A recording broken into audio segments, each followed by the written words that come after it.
Continuing our reading in The World and Thorinn by Damon Knight, today is Chapter 10, Section 4. A rhythmic thrashing in the underbrush led Thorinn to his quarry.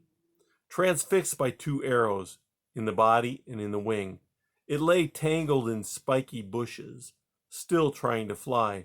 One wing was crippled, the other flapped. Thorinn bent nearer. It was a large bird, bigger than a hawk, but having a short, straight bill. Its feathers were dark brown above, buff below. Its bright eyes stared fixedly past him. The beating of its wing neither quickened nor faltered. Thorinn drew his sword and struck. The blade rebounded. The bird's neck was bent but not cut through, and there was no blood. The rhythmic flapping continued. Thorinn struck again, with no better result. Finally, conquering his revulsion, he pulled the thing out into a clear spot, where, holding it against a fallen log, he chopped with his sword until it had cut the neck half through and opened a gash in the body beneath the crippled wing. Cut feathers drifted away in the wind of his blows, but still the bird did not bleed. At last the flapping stopped. Inside the body, Thorinn saw unfamiliar dry shapes, unlike the entrails of any bird or beast.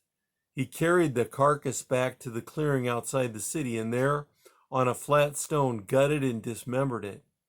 In all its outer parts, feathers, skin, eyes, talons, it was like a bird. Inside were bulging strands, some dun color, some yellowish, that were flexible and soft to the touch, but so resilient that his yen metal sword could barely cut them. Here were networks and skeins of red threads and blue. Here clusters of white balls.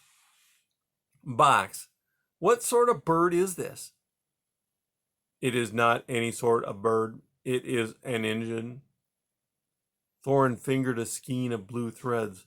I thought engines were made of metal or wood. Engines can be made of anything, even flesh. Thorinn absorbed this in silence. The box had told him so many fantastic things that he no longer thought it worthwhile to argue with it. But at length he said, well, why would anybody want to make an engine that looks like a bird? Perhaps to watch over you, Thorinn. Thorinn dug a hole slowly with his sword, dropped the bird in, and kicked dirt over it until the last dusty feather vanished. If the bird had been sent to watch him by other engines, what would happen now that he had killed it?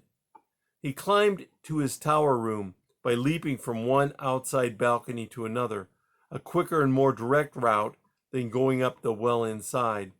He ate a chunk of dried meat and drank from the magic jug, then stretched himself on the floor with his hands over his head.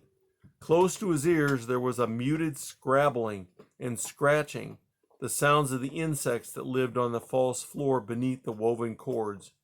He glimpsed them sometimes, gray and brown beetles, long colorless wrigglers. His eye fell on the wooden pole that spanned the peak of the roof over his head. These poles were everywhere in the city. They must be perches for birds that preyed on the insects.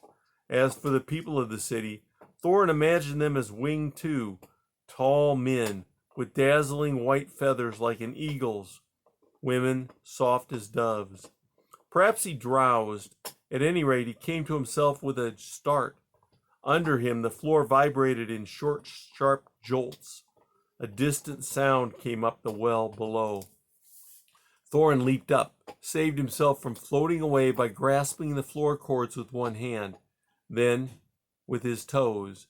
In a manner, he had slung his belongings over his shoulder, and in another, he was out the window and into a tree.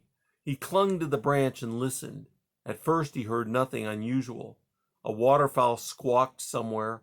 Then there was a faint, distant bawling.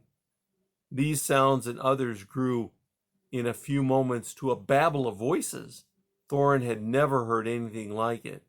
The wooded area around him was deserted. From where he was, he could not see into the courtyard or the fields beyond. He leaped back to the roof of the tower he had just left. clinging to the smooth bark. He thrust his head over and looked down. Below him, the courtyard was full of dust and confusion. Broad pink and gray backs of beasts, small as beetles from this height, plunged toward the exit from the courtyard. There were dozens of them, no hundreds, and besides them, flapping along close to the ground, were gray birds. They were goading the animals along with sticks held somehow beneath them. Now here came a sudden explosion of fowl, all nodding heads and yellow feet, and then after that a cluster of white animals with curved horns, all driven by the gray flapping creatures. They all paused and passed out beneath the towers, and still more came from one of the ground floor exits. That's the end of section 4.